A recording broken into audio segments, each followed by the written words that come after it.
Hello students. तो student, last video के अंदर हमने क्या किया था? इनकम एंड एक्सपेंडिचर अकाउंट बनाया था। तो लास्ट वीडियो के अंदर हम देख चुके हैं इनकम एंड एक्सपेंडिचर अकाउंट किस तरह से प्रिपेयर होगा। एक क्वेश्चन हम लोग कर चुके थे, अब एक क्वेश्चन और कर लेते हैं, कुछ और डिफरेंट टाइप का। लास्ट वीडियो में हमने जो देखा था क्वेश्चन, उसके अंदर जो एडजस्टमेंट थे वो हिडन थे सारे, यानी अलग से हमारे को कोई एडजस्टमेंट गिवन नहीं था। अब हम एक क्वेश्चन ऐसा करने वाले हैं जिसमें हमारे को अलग से एडजस्टमेंट गिवन है, तो उनका ट्रीटमेंट हमारे को किस तरह से करना है। ठीक है, क्वेश्चन नंबर जो हम आज करने वाले हैं वो है हमारा question number 40, page number 1.65, TS Grewal 2019 edition, same book. Question देखिए, क्वेश्चन नंबर है हमारे पास 40, मेंशन कर देते हैं। क्वेश्चन नंबर हम करने वाले हैं 40। Prepare income and expenditure account from the following particulars of the youth club for the year ended 31 March 2018। कौन से ईयर का है? 2018 का, यानी करंट ईयर होगा हमारा 2018। करना क्या है हमारे को? रिसिप्ट्स एंड पेमेंट अकाउंट हमारे को दे रखा है। इसके साथ में ही हमारे को कुछ एडिशनल इन्फॉर्मेशन जो है, एडिशनल इन्फॉर्मेशन भी दे रखी है कि इन एडिशनल इन्फॉर्मेशन के साथ में हमारे को रिसिप्ट्स एंड पेमेंट अकाउंट जो है वो प्रिपेयर करना है। एडिशनल इन्फॉर्मेशन क्या है उसको पढ़ें, उससे पहले मैं एक चीज क्लियर कर देता हूं आप लोगों को, आपको करना क्या है। क्वेश्चन ऐसा आएगा, कुछ रिसिप्ट्स एंड पेमेंट अकाउंट, साथ में एडिशनल इन्फॉर्मेशन होगी आपके पास में। आपको क्या करना है, सबसे पहले इस एडिशनल इन्फॉर्मेशन को पढ़ना है और जिन जिन आइटम से रिलेटेड वो एडिशनल इन्फॉर्मेशन है उन आइटम्स पर आपको यहां पर टिक कर देना है। रिसिप्ट्स एंड पेमेंट अकाउंट के अंदर जो जो आइटम्स आ रहे हैं उन पर आपको टिक कर देना है। ऐसा क्यों? क्योंकि इनके अंदर एडजस्टमेंट है इन आइटम से रिलेटेड। तो आप क्या करेंगे, जब आप रिसिप्ट्स एंड पेमेंट से इनकम एंड एक्सपेंडिचर बनाएंगे तो आपको टिक लगा हुआ मिलेगा, तो आपको समझ जाएंगे कि इसके अंदर कोई ना कोई एडजस्टमेंट है। अब वो क्या एडजस्टमेंट है वो एडिशनल इन्फॉर्मेशन के अंदर पढ़ेंगे और उसका एडजस्टमेंट हैंड टू हैंड उसमें कर देंगे।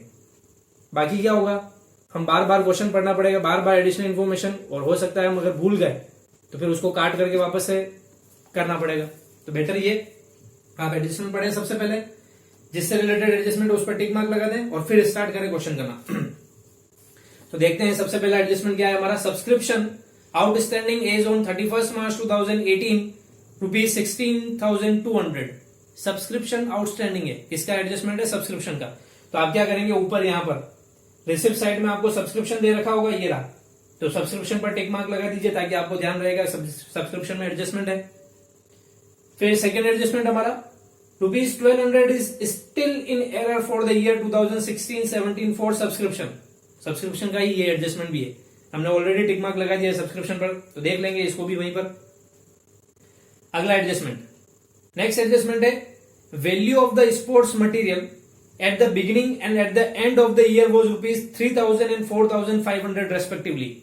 क्या दिया हुआ हमारे को? स्पोर्ट्स मटेरियल का ओपनिंग स्टॉक और क्लोजिंग स्टॉक गिवन है। तो हम क्या करते हैं, ऊपर स्पोर्ट्स मटेरियल ये दे रखा है हमारे को, यहाँ पर स्पोर्ट्स मटेरियल, इस पर टिक मार्क लगा देते हैं कि इसमें एडजस्टमेंट करना है अपने को। और लास्ट है हमारे पास में depreciation to be provided at the rate 10% per annum on furniture. Furniture पर 10% डेप्रिशिएशन चार्ज करना है। तो मैं फर्नीचर ढूंढता हूं, ऊपर ये रहा फर्नीचर, इस फर्नीचर पर टिक मार्क लगा देते हैं, ये फर्नीचर में भी अपन को डेप्रिशिएशन लगना है। तो ये कुछ एडजस्टमेंट है हमारे पास में और रिसिप्ट्स एंड पेमेंट ही। अब स्टार्ट करते हैं अपना क्वेश्चन। बनाना है हमारे को income and expenditure account as on 31 March 2018। तो मैंने फॉर्मेट रेडी कर दिया अपना, income and expenditure for the year ended 31 March 2018, income expenses amount, income amount. अब अपना फंडा क्या बोला था मैंने, रिसिप्ट्स एंड पेमेंट के जो डीआर में आइटम है वो सीआर में ट्रांसफर होंगे, और ट्रांसफर करते वक्त क्या ध्यान रखना है ये आपको पता है, और नहीं पता है तो पुराने वीडियो में देखें। अभी मुझे पता है कि मुझे क्या ट्रांसफर करना है, तो क्या करूंगा, देखो सबसे पहले मेरे पास पहले डीआर से निपटाते हैं इसको। डीआर साइड में सबसे पहले दिया हुआ है बैलेंस बीडी, कैश का बैलेंस है, तो ट्रांसफर होता है क्या इसमें? कैश बैलेंस ट्रांसफर नहीं होता है, नहीं होता है तो कहां जाता है? ओपनिंग बैलेंस शीट के अंदर कैश इन हैंड के नाम से, तो वहां जाएगा, वहां देखेंगे इसको। सेकंड आइटम है हमारे पास में सब्सक्रिप्शन। तो भैया सब्सक्रिप्शन तो सबसे इंपॉर्टेंट चीज है, वो तो सबसे पहले आती है, तो बाय सब्सक्रिप्शन। अब सब्सक्रिप्शन में भी अपने को कौन से ईयर का लिखना होता है? ओनली करंट ईयर का। तो करंट ईयर का सब्सक्रिप्शन देखिए 2017, 16, 17, 17, 18 एंड 18, 19, 3 सालों का सब्सक्रिप्शन दे रखा है। तो हमें केवल चाहिए करंट ईयर 18 का, तो 2018 का सब्सक्रिप्शन है मेरे पास में 60,000 रुपीज। ये 60,000 रुपीज में लिख लेता हूं यहां पर सब्सक्रिप्शन के करंट ईयर के 60,000 रुपीज। लास्ट ईयर का है 1500 और नेक्स्ट ईयर का है 1800, वो मुझे यहां पर नहीं लिखने हैं क्योंकि हम बना रहे हैं इनकम एंड एक्सपेंडिचर, और इस अकाउंट के अंदर केवल करंट ईयर के ट्रांजेक्शन्स को ही लिखा जाता है। क्लियर? तो भैया ये दोनों बच गए, ये कहां जाएंगे? 2016-17 का और 18-19 का। तो ये जो दोनों बच गए ना, ये जाएंगे बैलेंस शीट के अंदर। कहां पर जाएंगे? बैलेंस शीट में। 17-18 वाला, सॉरी 16-17 वाला 16-17 की बैलेंस शीट में, और 18-19 वाला करंट ईयर की बैलेंस शीट में। क्लियर? तो उनको भी देखेंगे बाद में कैसे क्या करना है। अब हमारे को पता है सब्सक्रिप्शन के अंदर हमारे एडजस्टमेंट है, क्योंकि हमने टिक मार्क लगा रखा है, देखिए यहाँ पे सब्सक्रिप्शन पर। तो अब हमें पता लग गया टिक मार्क लग रहा है, इसका मतलब एडजस्टमेंट है। तो हम पढ़ते हैं क्या एडजस्टमेंट है इनके लिए। तो फर्स्ट एडजस्टमेंट था हमारा subscription outstanding as eight 31 March 2018 ₹16,200। Outstanding subscription है और वो भी करंट ईयर का 2018 का। करंट ईयर या 2018? Outstanding subscription of current year क्या करते हो? एड या less? Outstanding of current year क्या करते हैं हम लोग? एड करते हैं। तो अभी एड कर देते हैं यहां पर, add outstanding subscription of current year 16,200 rupees. तो 16,200 में कर देता हूं एड। फिर अगला एडजस्टमेंट है हमारे पास में, ₹1200 is still in arrear for the year 2016-17 for subscription. 17-18 का तो करंट ईयर का मैंने एड कर दिया। अब मेरे पास में ये दिया है 1200 रुपीज लास्ट ईयर के भी हैं, यानी 2017 के भी आउटस्टैंडिंग चल रहे हैं। तो लास्ट ईयर का आउटस्टैंडिंग क्या करते हैं? लेस करते हैं। ऑब्वियसली सीधी सी बात है, आउटस्टैंडिंग करंट ईयर का एड हुआ है तो लास्ट ईयर का क्या होगा? लेस। तो मैं लेस कर देता हूं आउटस्टैंडिंग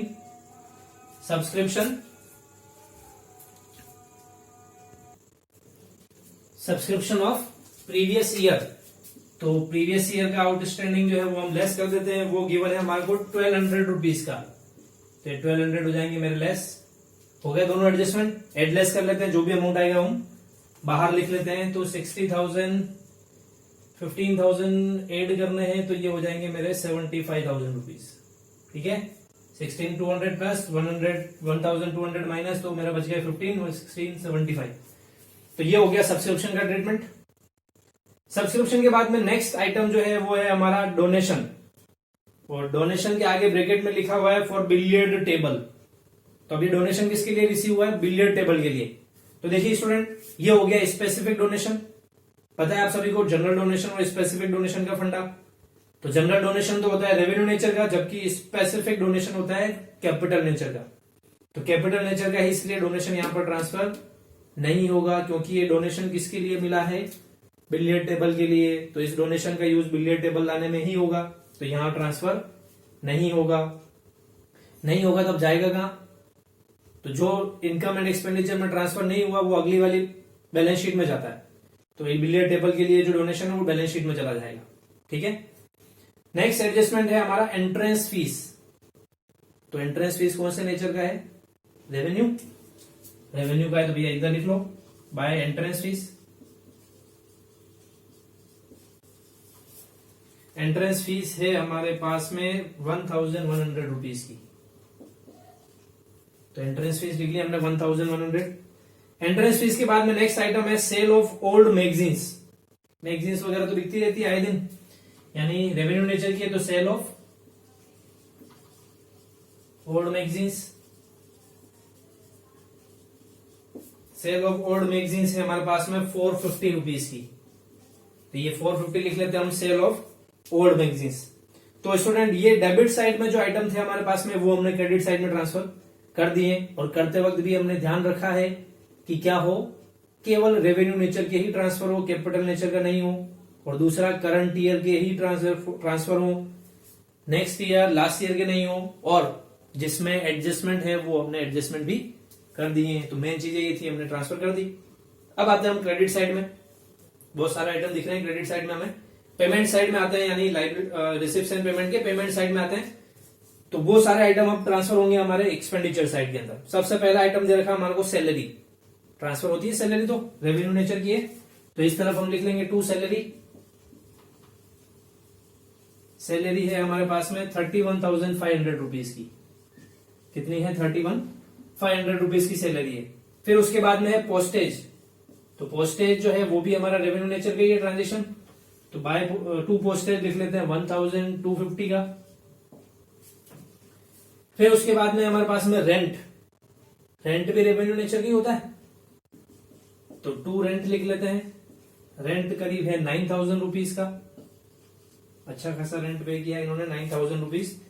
फिर नेक्स्ट है हमारे पास में प्रिंटिंग एंड स्टेशनरी। तो प्रिंटिंग एंड स्टेशनरी लिखना ही है हमारे को। एक चीज ध्यान रखनी है, प्रिंटिंग एंड स्टेशनरी जो होता है वो कंज्यूम्ड कितना हुआ है इस ईयर के अंदर वो लिखना होता है। ठीक है, क्या स्टेशनरी कंज्यूम्ड कितना हुआ है वो लिखना होता है। लेकिन कंज्यूम्ड कैलकुलेट करने के लिए हमारे पास में एडिशनल इन्फॉर्मेशन के अंदर इसका ओपनिंग और क्लोजिंग स्टॉक होना कंपलसरी है, और जबकि हमारे को क्वेश्चन में ओपनिंग क्लोजिंग स्टॉक दिया हुआ नहीं है। तो इसका मतलब हम क्या मानते हैं कि जितनी स्टेशनरी आई थी वो सारी की सारी स्टेशनरी कंज्यूम्ड हो गई। तो इसलिए टू प्रिंटिंग एंड स्टेशनरी जो है हमारा एक्सपेंसेस वो लिख लेते हैं हम यहां पर, to printing and stationery. Direct हम लिख लेते हैं इसका अमाउंट 14,000 रुपीज। नहीं तो हम क्या करते हैं इसमें, अगर एडजस्टमेंट होता तो ओपनिंग स्टॉक एड होता है, क्लोजिंग स्टॉक लेस होता है स्टेशनरी का। और वही अगर क्रेडिटर्स भी दे रखे होते हैं उसके उनका ट्रीटमेंट भी करते, जो कि हमने अपने कंज्यूमेबल स्टोर कैसे कैलकुलेट करते हैं उस वाले वीडियो में देखा था। तो वो ये इन पर ट्रांसफर होंगे। प्रिंटिंग एंड स्टेशनरी के बाद में नेक्स्ट आ रहा है हमारा स्पोर्ट्स मटेरियल। क्या है? Sports material. वैसे तो स्पोर्ट्स मटेरियल या स्पोर्ट्स इक्विपमेंट जो होते हैं वो इनकम एंड एक्सपेंडिचर में ट्रांसफर नहीं होते हैं। क्यों नहीं होते हैं? क्योंकि ये कैपिटल नेचर के होते हैं।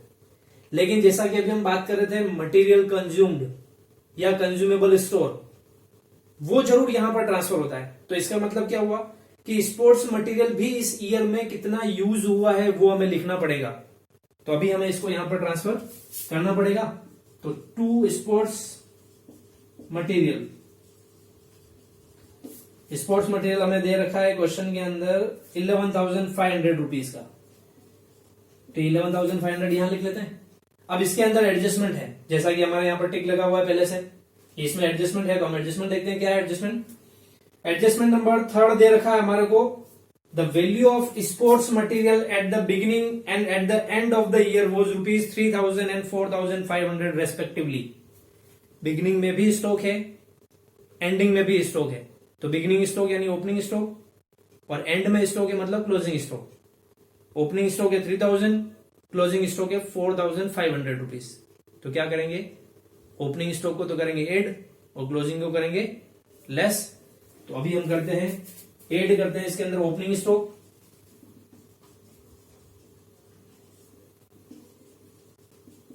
3,000 रुपीज एड, और लेस करते हैं क्लोजिंग स्टॉक यानी 4,500 रुपीज होंगे लेस। तो ये एडजस्टमेंट करने के बाद जो अमाउंट आएगा वो हम बाहर लिख लेते हैं। समझ में आया क्या किया हमने? स्पोर्ट्स मटेरियल कंज्यूम्ड लिखना होता है इनकम एंड एक्सपेंडिचर में। परचेज कितना किया वो तो हमने लिख दिया रिसिप्शन पेमेंट में, लेकिन इनकम एंड एक्सपेंडिचर के अंदर हम कंज्यूम्ड कितना हुआ वो लिखते हैं। और कंज्यूम्ड कैलकुलेट करने के लिए एडजस्टमेंट थे हमारे पास में ओपनिंग स्टॉक और क्लोजिंग स्टॉक। तो ओपनिंग स्टॉक को एड करते हैं, क्लोजिंग को लेस करते हैं। एड कर दिया 3,000, लेस करने 4,500, यानी 14,500 माइनस 4,500, तो ये आता है 10,000। तो 10,000 रुपीज का स्पोर्ट्स मटेरियल इस ईयर यूज हुआ है, कंज्यूम्ड हुआ है। तो वो 10,000 हमारे यहां लिखे हुए। क्लियर? समझ में आएगा सबको? अगला है स्पोर्ट्स मटेरियल के बाद में next item miscellaneous expenses. Miscellaneous expenses तो रेवेन्यू नेचर की होते हैं, सभी को पता है। तो हम इस तरफ लिख लेते हैं to miscellaneous expenses. Miscellaneous expenses given है हमारे को 3,100 रुपीज के। तो ये 3,100 रुपीज जो है मिसलीनियस एक्सपेंसेस के लिख लिया हमने। मिसलीनियस एक्सपेंसेस के बाद में अगला जो आइटम है हमारे पास में वो है बाय फर्नीचर 1 अक्टूबर 2017, 20,000 फर्नीचर परचेज है।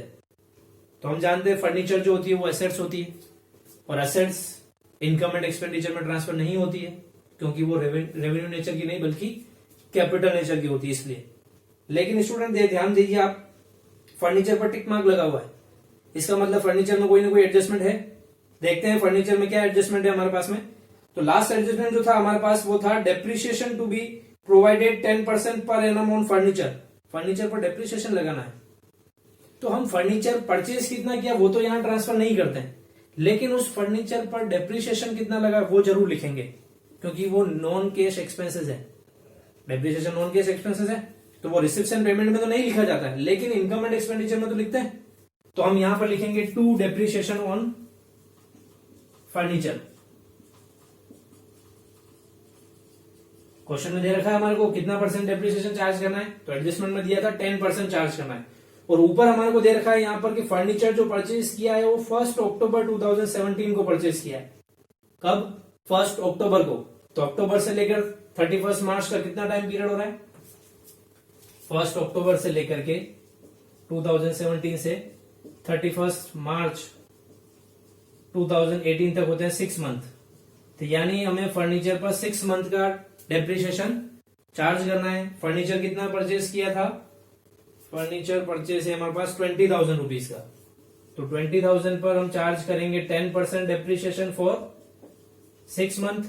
तो अमाउंट कितना हो जाएगा? 20 का 10% टू 1,000। तो हम यहां लिख लेंगे डेप्रिसिएशन ऑन फर्नीचर 1,000 रुपीज। कैसे आया? तो यहां ब्रैकेट में शो कर देता हूं मैं। 20,000 का 10% फॉर 6 मंथ, तो 1,000 रुपीज आता है हमारा डेप्रिसिएशन ऑन फर्नीचर। तो ये लिख लिया हमने। नेक्स्ट आइटम है 10% investment on 1 October 2017। 10% investment on 1 October 2017 rupees 70,000। देखिए मैंने कहा था जहां पर भी आपको रिसिप्शन पेमेंट में परसेंटेज दिख जाए समझ जाना वहां कोई ना कोई एडजस्टमेंट छुपा हुआ हो सकता है। और इंटरेस्ट का एडजस्टमेंट हमेशा लगभग 90% केसेस में वो छुपा हुआ ही होगा, तो उसको आपको ढूंढ के निकालना है। तो मैंने ढूंढ लिया। अभी क्या लिखा हुआ था? 10% इन्वेस्टमेंट ऑन 1 अक्टूबर 2017 रुपीज 70,000। आपने 70,000 रुपीज का इन्वेस्टमेंट किया है। किस डेट को? 1 अक्टूबर 2017 को। किस रेट से किया है? तो लिखा हुआ है 10% की रेट से। किस रेट से? 10% की रेट से। तो इसका मतलब उस इन्वेस्टमेंट पर आपको 10% की रेट से इंटरेस्ट मिलेगा, मिलना चाहिए। तो हम कैलकुलेट करते हैं पहले। तो 70,000 पर इंटरेस्ट बनता कितना है? तो मैंने 70,000 रुपीज का इन्वेस्टमेंट किया है 10% की रेट से, और 1 अक्टूबर को किया। तो 1 अक्टूबर से 31 मार्च तक 6 मंथ होते हैं। तो कितने रुपए होते हैं मेरे पास में? से फर्नीचर 10 इन्वेस्टमेंट 70,000, तो अमाउंट होता है मेरे पास में 7,000 का हाफ 3,500 रुपीज। ये आता है मेरा इंटरेस्ट ऑन इन्वेस्टमेंट। समझ में आया? 70,000 का इन्वेस्टमेंट 10% की रेट से फॉर 6 मंथ, तो इंटरेस्ट बनता है 3,500 रुपीज। ये यहां तक समझ में आया? अब आप मुझे बताइए इस पूरे क्वेश्चन के अंदर आपने पूरा रिसिप्शन पेमेंट अकाउंट पढ़ा, देखा, समझा। पूरे रिसिप्शन पेमेंट अकाउंट के अंदर कहीं पर भी इंटरेस्ट ऑन इन्वेस्टमेंट का नाम आया गया? देखिए डीआर ओसीआर से चेक कीजिए, क्या कहीं पर भी रिसिप्ट या साइड में या एक्सपेंडिचर साइड में, वैसे एक्सपेंडिचर में नहीं होगा, रिसिप्ट साइड में ही होगा, इंटरेस्ट ऑन इन्वेस्टमेंट का नाम आया क्या कहीं पर? नहीं आया। नहीं आया ना। तो इसका मतलब क्या हुआ? इसका मतलब यह हुआ कि आपने जो इन्वेस्टमेंट किया हुआ था 70,000 रुपीज का, उस पर आपको इंटरेस्ट अभी तक रिसीव नहीं हुआ है। क्या हुआ है? आपको अभी तक इंटरेस्ट रिसीव नहीं हुआ है। रिसीव नहीं हुआ इसका मतलब वो क्या है? Accrued, due but not receive, accrued ही बोलते हैं उसको। तो किधर लिखेंगे हम? एक्रूड इंटरेस्ट ऑन इन्वेस्टमेंट किधर आएगा? इनकम एंड एक्सपेंडिचर में। एक्सपेंडिचर्स में आएगा या इनकम में आएगा? इनकम है। एक्रूड इंटरेस्ट लेना बाकी है, इनकम है। तो किस तरफ लिखेंगे? इस तरफ हम लिखेंगे by accrued interest on investment. कितने रुपए हैं? तो वो आएंगे हमारे 70,000 का इन्वेस्टमेंट था 10% की रेट से, 6 मंथ हो गए इन्वेस्टमेंट किए, तो ये होते हैं 3,500 रुपीज। आया समझ में? तो ध्यान रखना है ये इस तरह के हिडन एडजस्टमेंट भी हो सकते हैं। ये नहीं कि केवल एडिशनल इन्फॉर्मेशन में 4 आइटम दिए होते तो चारों का ट्रीटमेंट हो गया, हमने खुश हो गए, हमारा एडजस्टमेंट हो गए। लेकिन ये एडजस्टमेंट जो है वो हिडन होंगे, आपको सर्च करना है और फाइंड आउट करके लिखना है। मैंने सर्च कर लिया, लिख लिया। अब ये भी ध्यान रखना है। देखिए अपने को इन्वेस्टमेंट इस तरफ दिया हुआ था सीआर साइड के अंदर, तो मैं कह रहा हूं जैसे रिसिप्ट एंड पेमेंट से इनकम एंड एक्सपेंडिचर में क्रॉस में ट्रांसफर होते हैं, तो क्रॉस में ट्रांसफर होने का मतलब ये नहीं कि इन्वेस्टमेंट इधर मतलब इंटरेस्ट इधर क्रॉस में ही आएगा। मैंने कैलकुलेट किया तो इंटरेस्ट और इन्वेस्टमेंट हमें रिसीव होता है, रिसिप्ट, तो रिसिप्ट है तो इनकम साइड में जाएगी, इसलिए हमने इधर इस साइड में लिखा है इसको। ठीक है, तो ये हमने इंटरेस्ट और इन्वेस्टमेंट कैलकुलेट करके लिख लिया। लास्ट आइटम हमारे को दे रखा है balance CD on 31 March 2018। Balance CD है और हम जानते हैं बैलेंस सीडी तो हम कभी लिखते ही नहीं है। बैलेंस सीडी लिखते हैं क्या? नहीं लिखते ना। बैलेंस सीडी तो कहां जाता है? बैलेंस शीट में। ओपनिंग बैलेंस जाता है ओपनिंग बैलेंस शीट में, क्लोजिंग बैलेंस जाता है क्लोजिंग बैलेंस शीट में, कैश इन हैंड के नाम से या कैश एट बैंक के नाम से, तो वो ट्रांसफर नहीं होगा। इसके अलावा सारे एडजस्टमेंट हो चुके हैं हमारे। फर्नीचर पर डेप्रिसिएशन हमने चार्ज कर दिया, सब्सक्रिप्शन के दोनों एडजस्टमेंट हो चुके हैं, और एक हमारा कंज्यूमर स्टोर से रिलेटेड ये एडजस्टमेंट भी हो चुके हैं। तो चारों एडजस्टमेंट हो चुके हैं। एक हिडन एडजस्टमेंट था वो भी हमने कर दिया। Question complete. अब आपको क्या करना है? CRDR एडलेस करना है, और जो भी आएगा वो डिफरेंस आपका या तो होगा सरप्लस या होगा डेफिसिट। तो कीजिए कैलकुलेट, सरप्लस आता है डेफिसिट। मैं भी देखता हूं, देखे कुछ ट्राई करते हैं कितना क्या आता है। तो मेरे इधर की टोटल ज्यादा दिख रही है मुझे सीआर साइड की। सीआर साइड की टोटल मुझे ज्यादा दिख रही है, मैं करता हूं, देखें कितनी होती है। 75 प्लस 76 79 80,050। सीआर साइड की टोटल हो रही है मेरी 80,050। आप और चेक कर लीजिएगा एक बार, मैंने तो रफली कर लिया है ऐसे। 50 हो गया, फिर हो गया मेरा 1 4 5 5 5 10 0 1 6 7 3 10 0 80,050 हमारी हो गई सीआर की टोटल। अब करते हैं डीआर साइड की टोटल कितनी होती है। कुछ ज्यादा ही डिफरेंट डेटा आ रहे हैं इसमें। तो ये होते हैं 31,500 32,500 32 और 8 40 41 750 प्लस होता है हमारा 14 24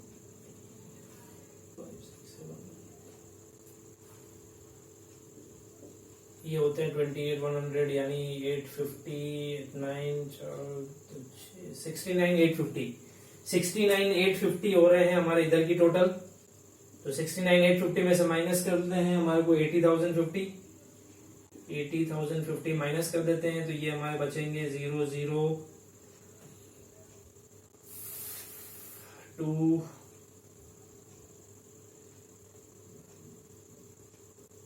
10,200 रुपीज हमारा आता है सरप्लस।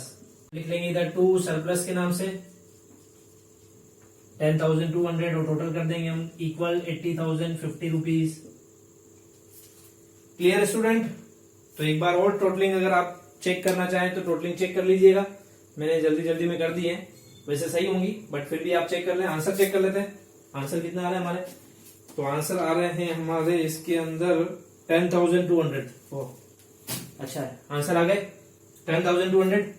तो इस तरह से आपको इनकम एंड एक्सपेंडिचर अकाउंट जो है वो प्रिपेयर करना है। 2 क्वेश्चन कर लिए हम लोगों ने, लास्ट वाला भी किया और अभी वही वाला भी।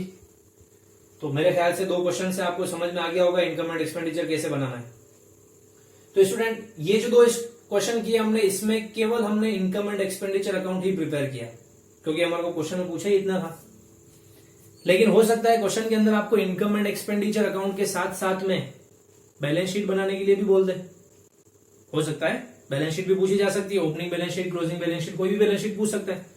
तो अब आगे की वीडियो में हम देखेंगे कि इनकम एंड एक्सपेंडिचर के साथ साथ में बैलेंस शीट किस तरह से प्रिपेयर होती है। ठीक है, वैसे मोस्ट प्रोबेबली 90% चांसेस तो ये हैं कि आपको केवल income and expenditure account he board exams के अंदर पूछा जाता है 6 मार्क्स के क्वेश्चन में। लेकिन अपना नसीब पहले से ही मान के चलिए खराब ही है, और अपने साथ में ऐसा ही होगा कि इनकम और एक्सपेंडिचर के साथ साथ में बैलेंस शीट भी पूछेंगे, तो अपन उसकी भी प्रिपरेशन करते हैं। पूछे नहीं पूछे, लेकिन हमारे को तो पढ़ना है। अभी 12th में नहीं पूछेंगे, आगे कोई पूछेगा तो जो पूछेगा उसको बताएंगे, तो पढ़ेंगे तो बताएंगे। तो अगले क्वेश्चन में करेंगे हम इनकम एंड एक्सपेंडिचर के साथ साथ में बैलेंस शीट भी प्रिपेयर। तो यहां तक क्लियर सभी को? चलिए नोट कीजिए। Thank you. अब मिलते हैं अगले वीडियो में।